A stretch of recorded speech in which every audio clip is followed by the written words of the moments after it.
શ્રીમદ ભગવદ્ ગીતા બીજો અધ્યાય. બીજા અધ્યાયનું મહાત્મય.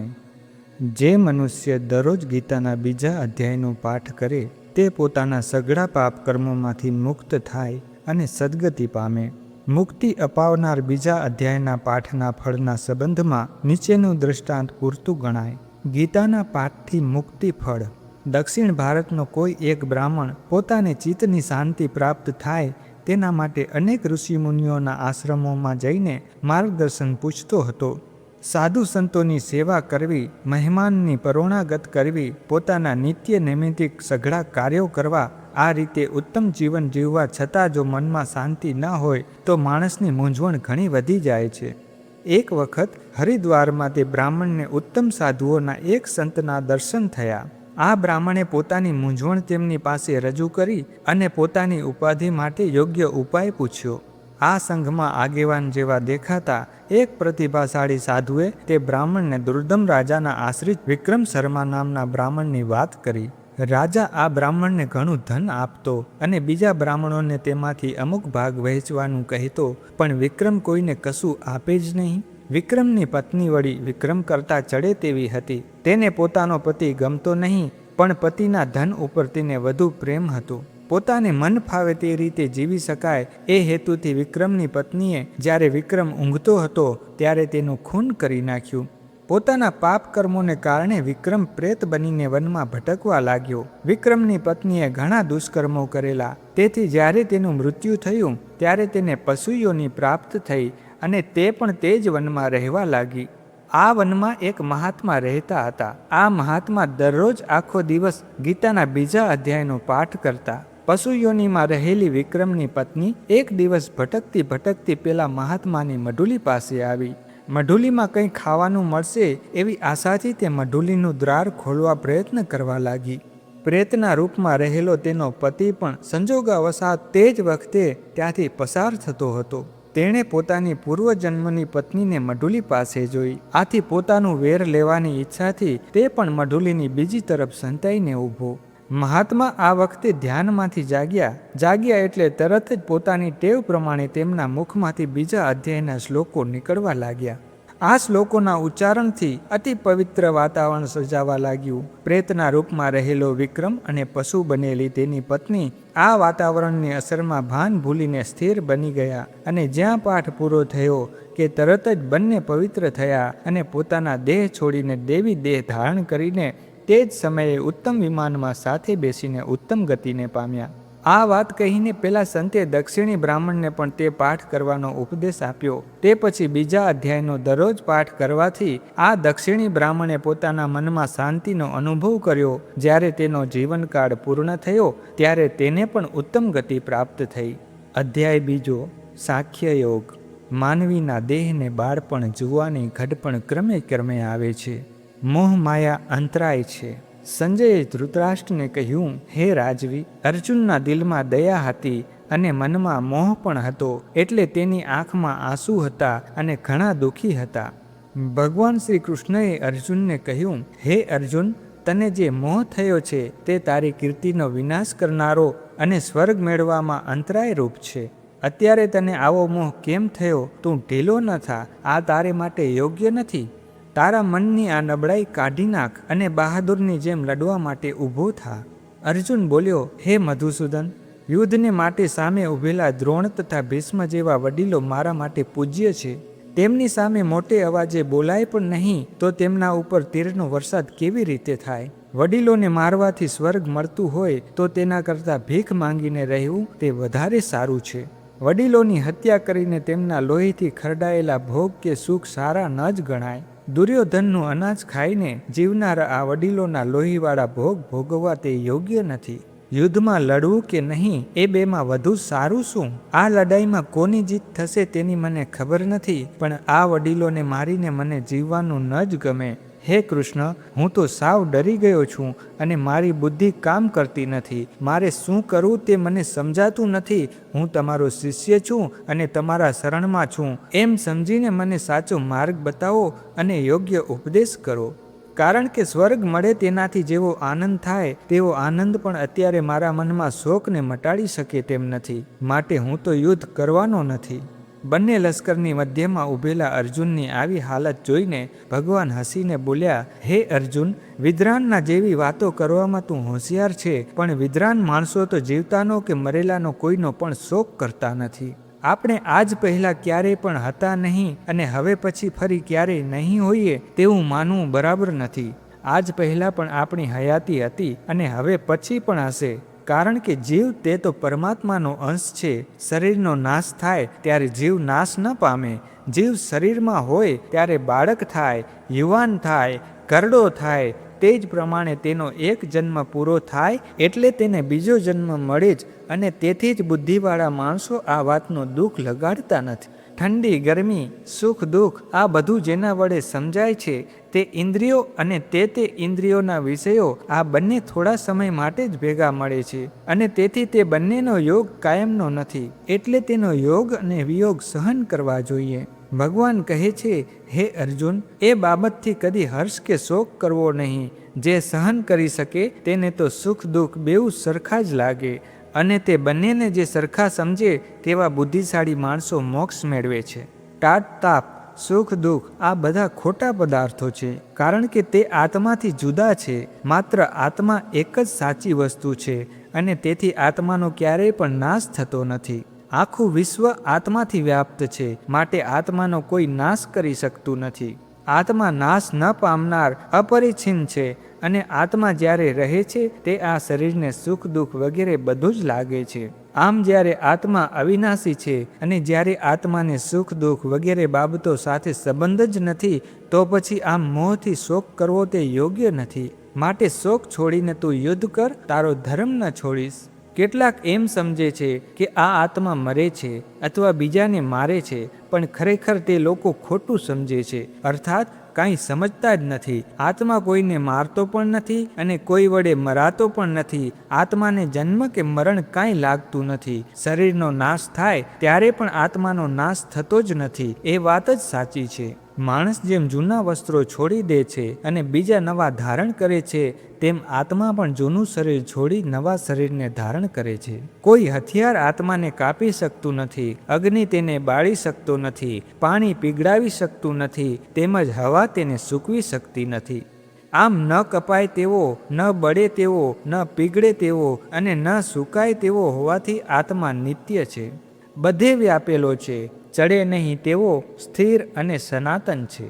ઇન્દ્રિયો આત્માને ઓળખી ન શકે, તેનો વિચાર પણ ન કરી શકે, કારણ કે આત્મા મનથી પર રહેનારો અને વિકાર વગરનો છે, એટલે તેનો શોક કરાય જ નહીં.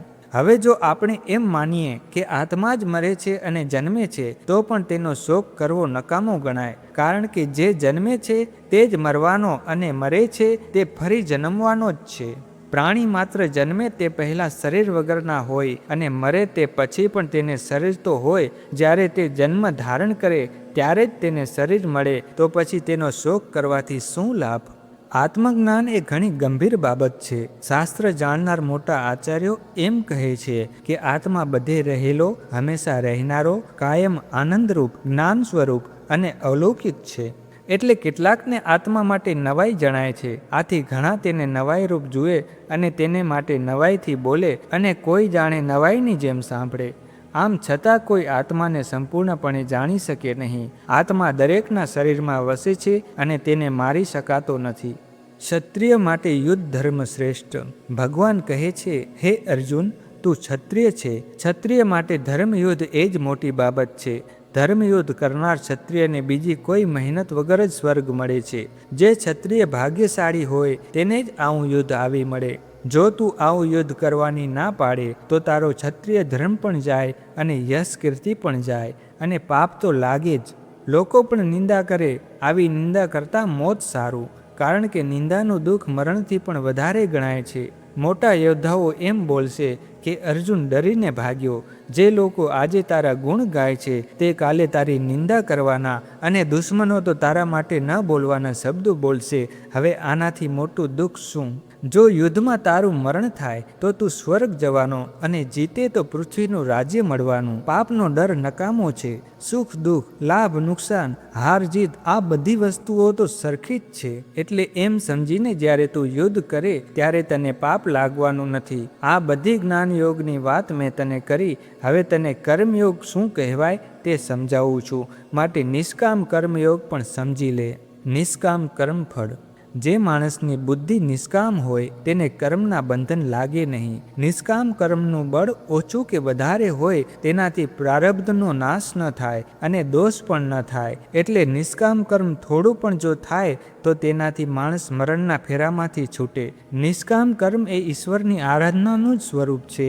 એટલે જેની બુદ્ધિ આવા કર્મમાં નિશ્ચય કરનારી હોય તે જરૂર ભવપાર થાય છે. માટે આવી એક નિષ્ઠાવાળી બુદ્ધિ જોઈએ. કામનાવાળા અને અજ્ઞાની માણસોની બુદ્ધિ ભેદવાળી હોય છે અને તેથી જ તેઓની એક જ નિષ્ઠા રહેતી નથી. અજ્ઞાની માણસો સ્વર્ગના સુખને જ મોટું સુખ ગણે છે અને તેથી વેદના અર્થના આધારે તેઓ એમ માને છે કે ઈશ્વરથી આગળ કશું જ નથી. છતાંય તે લોકોને કામનાઓ અને ઈચ્છાઓ વધુ હોય છે. આ કારણથી તેઓ સુખ વૈભવ વગેરે મેળવવામાં લાગી જાય છે અને તેથી ઈશ્વરને પામવામાં તેઓની બુદ્ધિ દ્રઢ વિચાર કરી શકતી નથી. ભોગવિલાસમાં જેનું મન લાગેલું હોય તે માણસનું મન તદ્દન એકલું અથવા ખાલી પડે તો પણ પરમાત્માના વિષયમાં તે મન સ્થિર થાય જ નહીં. વેદ તો બધા જ સકામ છે. એટલે વેદને આધારે ચાલનારા સકામ કર્મ જ કરવાના છે. માટે તું તારી કામનાઓ અને તેના ફળની ઈચ્છા છોડી દે અને નિષ્કામ બન. સુખ દુઃખ, ટાટ તાપ, રાગ દ્વેષ આ બધા જોડકાવાળા સ્વભાવને છોડીને હંમેશા સત્વગુણનો જ આધાર લેવો જોઈએ. સંસારની કોઈ પણ વસ્તુને મેળવવા કે તેનું રક્ષણ કરવા વગેરે વિચારો છોડીને પરમાત્મામાં બુદ્ધિ સ્થિર કરવી. જે કામ નાના ખાબોચિયાથી થાય તે મોટા સાગરથી પણ થાય. એવી રીતે વેદોમાં જે કામનાવાળા કર્મોનું ફળ બતાવ્યું છે તે બ્રહ્મામાં જ શ્રદ્ધા રાખનારને પણ મળે. વળી બ્રહ્મજ્ઞાનીને આ ફળ વગર મહેનતે મળવાનું. માણસને કામ કરવાનો જ અધિકાર છે. કામ કરવાથી શું ફળ મળે તેનો તેણે વિચાર કરવાનો નથી. કારણ કે કર્મના ફળનો વિચાર જ બંધન કરતા ગણાય. માટે હે અર્જુન, કર્મના ફળનો કદી વિચાર કરીશ નહીં. તેમજ કર્મને છોડી દેવાનો વિચાર પણ ન કરીશ. ઈશ્વર પરાયણ બનીને કર્મ કર. સફળતા કે નિષ્ફળતા બેઉ સરખા જ છે એમ માનીને કર્મ કરવું. આવી સમાન બુદ્ધિને જ યોગ કહેવાય છે. આ યોગની સરખામણીમાં કામ્ય કર્મો તદ્દન હલકા છે. માટે આવી બુદ્ધિ રાખીને ઈશ્વરના આશરે જા. ફળની ઈચ્છા રાખે તે અધમ ગણાય. જે સમાન બુદ્ધિથી ઈશ્વર પરાયણ રહે તે પુણ્ય અને પાપ બેઉમાંથી છૂટી જાય. માટે તું પણ આવી સમબુદ્ધિ માટે પ્રયત્ન કર. તે જ સાચો યોગ છે. કર્મના ફળ બંધનમાંથી મુક્તિ. સમાન બુદ્ધિવાળો કર્મના અને જન્મના ફળોમાંથી છૂટે અને તે રીતે પરમાત્માનું આરાધન કરવાથી સાચો જ્ઞાની બને. છેવટે જન્મ મરણના ચક્રામાંથી છૂટે અને મોક્ષ પામી શકે. તું આવા પ્રકારની ઈશ્વર આરાધના કરીશ એટલે તારા મનનો મોહ દૂર થઈ જશે અને આ દુનિયા કે બીજી દુનિયાની તમામ બાબતોમાંથી તને વૈરાગ્ય ઉત્પન્ન થશે અને તેથી તારી બુદ્ધિ પરમાત્માના સ્વરૂપમાં સ્થિર બનશે. આમ જ્યારે તું સ્થિર બુદ્ધિવાળો બનશે ત્યારે તને સાચું તત્વ સમજાશે. અર્જુન બોલ્યો, હે કેશવ, જેની બુદ્ધિ સ્થિર થયેલી છે અને જે સમાધિમાં તમે બતાવ્યા પ્રમાણે લીન રહે છે તેવા માણસના લક્ષણો કેવા હોય, તે કેવું બોલે, કેવી રીતે બેસે, કેવી રીતે ચાલે વગેરે કહો. ભગવાન બોલ્યા, હે અર્જુન, જ્યારે માણસના મનની બધી ઈચ્છાઓને તે છોડી દે અને પરમાત્મામાં લીન બને તથા પરમાત્માને મેળવીને તેને આનંદ થાય ત્યારે તે માણસ સ્થિર પ્રજ્ઞ કહેવાય. આવા માણસોને સુખ અથવા દુઃખ કશાની કોઈ અસર થતી નથી. આ માણસો ભય, ગુસ્સો, મોહ તે બધાથી પર રહેતા હોય છે. કાંઈ સારું થાય ત્યારે હરખાઈ ન જાય અને કશું બગડે ત્યારે દુઃખ ન થાય. આવા માણસો સ્થિર બુદ્ધિવાળા કહેવાય. કાચબો જરૂર પડે પોતાના આખા શરીરને પોતાના કોચલામાં સંતાડી લે છે તેવી જ રીતે યોગી માણસો પોતાની બધી ઇન્દ્રિયોને પોતાની અંદર જ સમાવી લે છે. આવા યોગી સ્થિર બુદ્ધિવાળા ગણાય. વિષયોને છોડી દે એટલે વિષયો દૂર તો થાય પણ તેની વાસના મનમાંથી જાય નહીં. જ્યારે બ્રહ્મનો સાક્ષાત્કાર થાય ત્યારે મનના ઊંડાણમાંથી પણ આ વાસનાઓ ભાગે. જે સંયમવાળો ન હોય તેનું મન અને બુદ્ધિ સ્થિર રહી શકે નહીં. તેથી તે મોક્ષનો વિચાર કરે તો પણ મન ડગી જ જવાનું. માટે સાચા સાધકે મનને ઈશ્વરમાં જ સ્થિર કરવા પ્રયત્ન કરવો જોઈએ. જે પોતાની ઇન્દ્રિયોને વશમાં રાખે તેની જ બુદ્ધિ સ્થિર થાય. વિષય ભોગના વિચાર કરે તેને તેમાં આસક્તિ થાય, અને આસક્તિ થાય એટલે તે મેળવવા લાલચ થાય. પોતાની મેળવવાની ઈચ્છા વાસના પૂરી ન થાય એટલે ક્રોધ થાય. ક્રોધમાંથી મોહ જન્મે અને તેનાથી સ્મૃતિમાં ભ્રમ થાય એટલે બુદ્ધિનો નાશ થાય. બુદ્ધિ ગઈ એટલે બધું જ ગયું, સર્વનાશ. એટલે મનને જીતનાર જ શાંતિ પામે. શાંતિ મળે તો બધા દુઃખ જાય, અને આવા માણસોની બુદ્ધિ જ ઈશ્વરમાં સ્થિર થાય. પોતાની ઇન્દ્રિયો ઉપર જેનો કાબુ ના હોય તેને બીજાના ઉપદેશો કંઈ જ કરતા નથી, અને તે લોકોને આત્માનું જ્ઞાન મળતું નથી. તેથી તેઓ પરમાત્માનું ધ્યાન કરી શકતા નથી. તે લોકોના મનમાં કદી આસ્થા શ્રદ્ધા પેદા થતી નથી. આમ આસ્થા ન હોવાથી તેમનું મન અશાંત રહે છે. શાંતિ વગર સુખ કેવી રીતે મળે? પાણીમાં રહેલ હોડકીને પવન ધારે ત્યાં ખેંચી જાય છે, તેવી રીતે ઇન્દ્રિયોની વચમાં મન છે. આ ઇન્દ્રિયો વશમાં ન હોય તો મન ગમે ત્યાં ખેંચાય, અને એટલે માણસની બુદ્ધિ નાશ પામે. એટલે ઇન્દ્રિયોના વિષયોમાંથી જે છૂટે તેની બુદ્ધિ સ્થિર થાય. હે અર્જુન, જગતની જ્યારે રાત હોય છે ત્યારે સંયમી માણસો, ઇન્દ્રિયોને કાબુ રાખનાર માણસો જાગે છે, અને જ્યારે જગત આખું જાગે છે ત્યારે યોગી માણસો તત્વજ્ઞાન જાણનારા જાણે રાત હોય તેમ ઊંઘે છે. એટલે કે પરમાત્માનું જ્ઞાન થવું તે બાબતમાં સંસારી ઊંઘે છે અને યોગી જાગે છે, અને સંસારના ભોગ વગેરેમાં સંસારી જાગે છે અને યોગી ઊંઘે છે. ઘણી બધી નદીઓનું જળ સમુદ્રમાં મળી જાય તે છતાં સમુદ્ર પોતાની હદ છોડીને ઉભરાતો નથી. તેવી રીતે યોગ બુદ્ધિવાળા પુરુષ પાસે બધા ભોગ અને સુખ તેનામાં સમાઈ જાય છે, અને તેથી તે પુરુષ પરમ શાંતિ અનુભવે છે.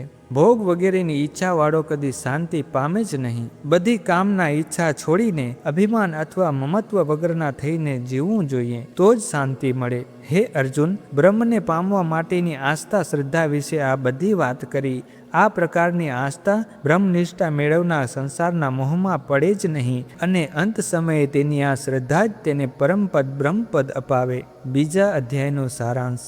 અર્જુનને એમ લાગ્યું કે પોતાના માણસોને મારીને રાજ્ય મેળવવું તેમાં લાભ તો કશો જ નહીં, વળી પાપમાં પડવાનું થાય તે જુદું. આમ કરવાથી તો ધર્મ ખોવાય અને નરક મળે. આથી તેણે યુદ્ધ કરવાનું માંડી વાળ્યું. આ જોઈને શ્રી કૃષ્ણ ભગવાન દયામણા થઈને બેઠેલા અર્જુનને તેની ફરજ શું છે તે સમજાવવા માટે બોલ્યા કે હે અર્જુન, તારી બુદ્ધિ કસ્મયે ખોટા વિચાર કરે છે. તને આજે મોહ માયા અને મમતા સતાવે છે. તે તારા યશને બટો લગાડશે અને સ્વર્ગ મેળવામાં નડશે.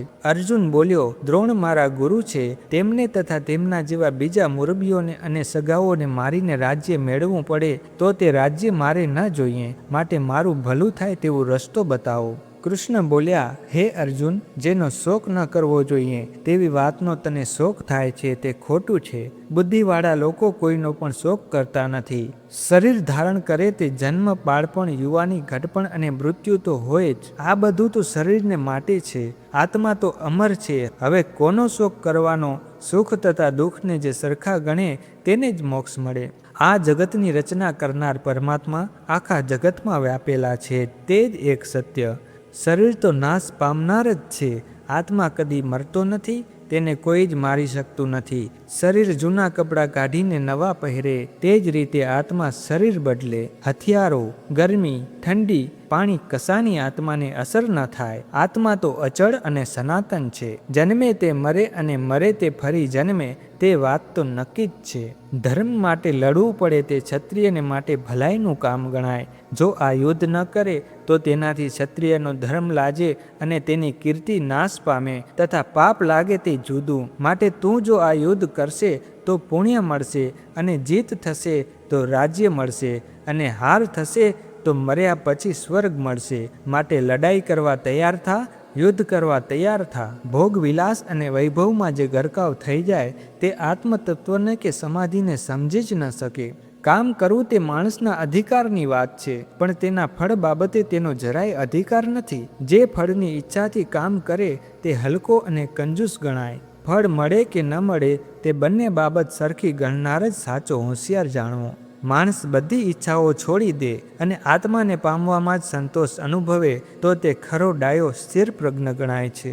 ઇન્દ્રિયો તો દોડાદોડ કરે, જે તેને કાબૂમાં રાખે તે જ્ઞાની. આવા જ્ઞાનીને પણ આ ઇન્દ્રિયો વિષયો તરફ આકર્ષે છે. પોતાના મનને કાબૂમાં રાખનાર રાગ દ્વેષ વગેરેને છોડીને જ કાર્ય કરે છે અને આનંદમાં રહે છે. જ્ઞાનવાળી પરિસ્થિતિ બીજા જીવો માટે રાત જેવી અંધારી સ્થિતિ હોય છે. સંયમી પુરુષ આવી પરિસ્થિતિ પ્રત્યે સજાગ રહે છે અને ભોગી લોકો જે વખતે જાગતા હોય એટલે કે ભોગ વિલાસમાં મસ્ત હોય તે સમયે તે સ્થિતિની બાબતમાં સંયમવાળો માણસ ઊંઘે છે. બધી ઈચ્છા વાસનાનો ત્યાગ કરી મમતા માયા છોડીને અને અહંકારને પણ છોડીને ફરનાર માણસને જ સાચી શાંતિ મળે છે.